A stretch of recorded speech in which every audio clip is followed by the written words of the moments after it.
இப்ப ஜேசிஎம் அவர்களே 2 நாளைக்கு முன்னாடி ஒரு அவதூறாக நம்மளுடைய சபாநாயகர் மேலேயும் நம்ம என்ஆர் அரசாங்கம் மேலேயும் மிகப்பெரிய குற்றச்சாட்டை வைத்திருக்கிறார். அவர் வேற சொல்லியிருக்கிறார், நான் கஷ்டப்பட்டு சின்ன வயதுல இருந்து உழைத்து எங்க அப்பா வந்தார்னு சொன்னாரு. அவர் எந்த சித்தாள் வேலைக்கு போனாங்க, எந்த இடத்துல கடை வச்சு உழைச்சாங்க, எந்த மூட்டை தூக்கினாங்கன்னு தெரிவிக்கணும். 3 தாள் நம்பரும் லாட்டரி சீட்டு எங்க வந்து கொத்தனார் வேலை செஞ்சு அதுல உழைத்து வந்த காசை எல்லாம் பொழுது லாட்டரி சுரண்டல் லாட்டரியில இருந்து கொண்டு வந்து ஒரு அநியாயமாக சம்பாரிச்சு இது ஏழைப்பாழைகளுடைய வயிற்றுல அடிச்சு சம்பாரிச்சு ஒரு ஜேசிஎம் கட்சியை வைத்துக்கொண்டு ஏதோ உழைச்சு நானும் கடை வச்சிருந்தேன், மூட்டை தூக்கணும்னு நாங்களாம் சொல்ற இதே டைலாக் அவரும் சொல்லுகிறாரு. ஆகையால் மக்களே, நீங்கள் எந்த இதுனாலும் சரிதான், பாரதிய ஜனதா கட்சி என்ன இருக்கும் கூட்டணி அரசாங்கம் எப்படி என்று உங்களுக்கு தெரியும். இவ்வளவு நாள் எதிர்கட்சி என்ன சொல்லியிருந்தாங்க, ஜேசிஎம் வந்து எங்களுடைய பி டீம், பாரதிய ஜனதா கட்சியுடைய பி டீம் சொன்னாங்க. ஆனால் அதில் இருப்பவர்கள் ஒருத்தவங்க 2 பேர் எங்க இதுல இருக்கிறவங்களா இருந்தாலும் அவங்க விரைவில் சென்று விடுவார்கள். அவர்கள் தானாக வெளியேறும் நேரம் வந்து விட்டது.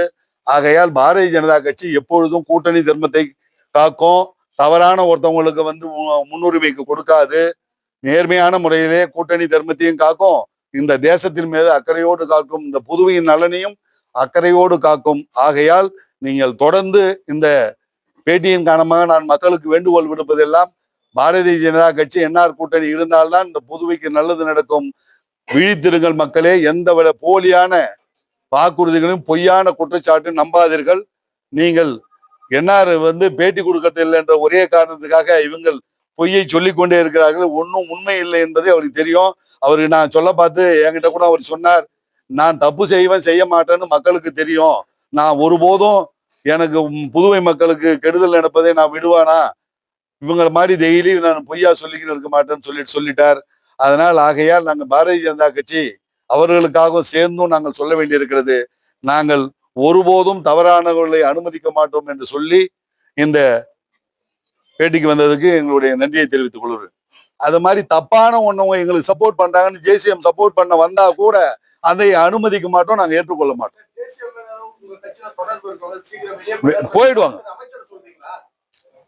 தொடர்பு இருக்கிற அத்தனை பேரும் எவ்வளவு பெரிய பதவியா இருந்தாலும் போயிடுவாங்க.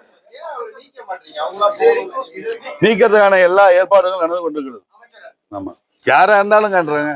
ஏங்க, பாரதிய ஜனதா கட்சி எப்பேற்பட்டவர்களா இருந்தாலும் தவறு செய்தால் தண்டிக்கும், கட்சியை விட்டு ஒதுக்கும்.